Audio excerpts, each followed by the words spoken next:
надеясь и веря, еще по привычке,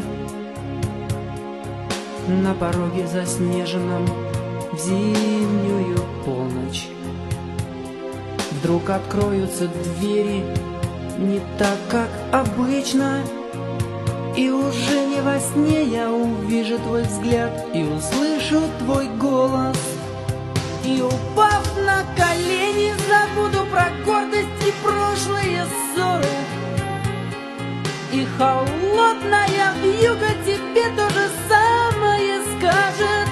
Я как прежде твой пленник, но между нами заборы не разрушить вовек, но тебе это в общем не важно. Ты всегда рядом с нами, всегда в наших сердцах.